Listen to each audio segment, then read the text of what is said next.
आज़ादी बचाओ news channel में सभी दर्शकों का स्वागत है।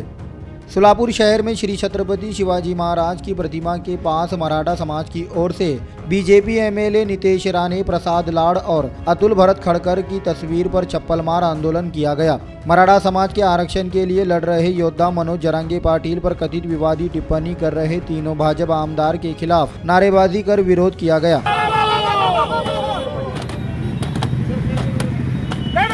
जीतेंगे हम सब करेंगे, लड़ेंगे जीतेंगे हम सब करेंगे।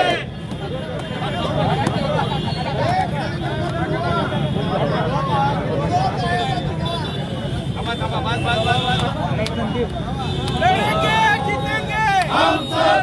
सगळ्याला मराठा समाजाला माहित होतं की याचा पाठीमागचा खरा चेहरा देवेंद्र फडणवीस जे आहे। आज जरांगे पाटलांनी उद्योगांनी सांगितलेलं आहे, आज 15-16 दिवस झाले उपोषणाला बसले, सरकारचा कोणी माणूस तिथं आलेला नाही आणि जे गेल्या 8 दिवस 15 दिवस त्यांच्यावर भुंका लागलेले आहेत ही पुत्री सगळी देवेंद्र फडणवीसनी पाळलेली आहेत। आज जरांगे पाटील ते सांगतील ते धोरण आणि जरांगे पाटील सांगतील हे धोरण, ही भूमिका घेऊन मराठा समाज निघालेला आहे। हे फडणवीसांवरती जे आरोप जरांगे यांनी केलेले आहेत ते तुम्हाला सगळ्यांना मान्य आहेत? देवेंद्र फडणवीस त्याच्या मागचे आहेत का असं वाटतं?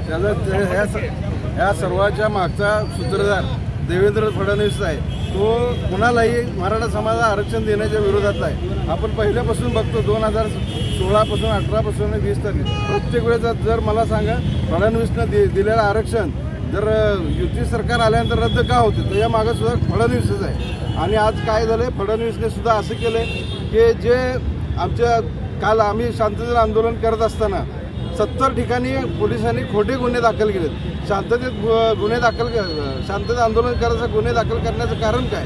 आणि आता ही जी फडणवीसची जी पुत्री आहेत जी जरांगे पाटलाची बदनामी करत, जे खतगावकर असतील, खतनाळ ते असतील, पुन्हा किंवा राणे असतील किंवा प्रसाद लाड असतील, तो कोण महाराज म्हणतो बारसकर आणि ते संगीता वानखेडे, हे असले नालायक लोक